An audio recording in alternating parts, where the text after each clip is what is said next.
தற்போது அண்மை செய்தியை பார்த்திருக்கிறோம். சென்னை எழும்பூரின் 77வது வார்டு கவுன்சிலர் சுமதி புத்திநேசனை பொதுமக்கள் விரட்டி அடித்திருக்கின்றனர்.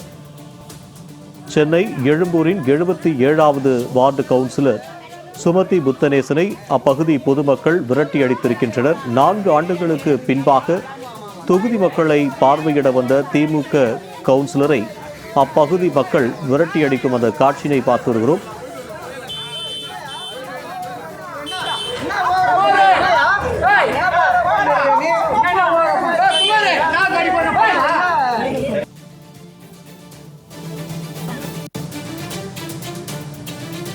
கூடுதல் விவரங்களை எமது செய்தியாளர் ராம்குமார் வழங்க கேட்கலாம். ராம்குமார், விவரம்.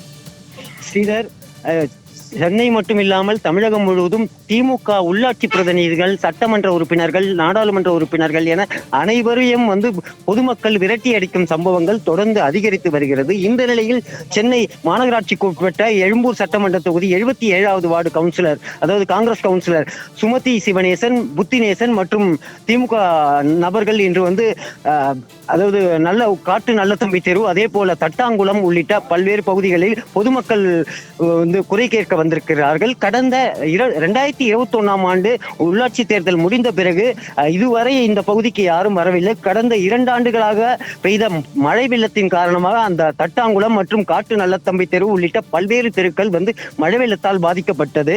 அதே போல மழை வெள்ளத்தின் போது சுமார் இடுப்பளவு தண்ணீர் வீட்டுக்குள் இருந்த அவலம் ஏற்பட்டது.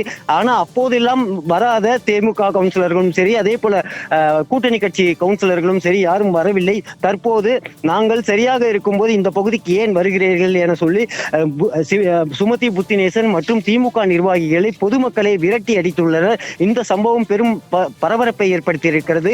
இந்த பகுதி ஏற்கனவே கனமழையின் காரணமாக அந்த பகுதி முழுவதுமே வெள்ளக்காடாய் காட்சியளித்தது. அதாவது உணவில்லாமல், சுத்திகரிக்கப்பட்ட குடிநீர் இல்லாமல் பெரிதும் பாதிக்கப்பட்டிருக்கார்கள். அந்த நிலையில அப்போதெல்லாம் வராத மக்கள் பிரதிநிதிகள், திமுகவை சேர்ந்தவர்கள் தற்போது ஏன் வருகிறீர்கள் என கூறி பொதுமக்களை விரட்டி அடித்த சம்பவம் அரங்கேறி இருக்கிறது. ஸ்ரீதர்,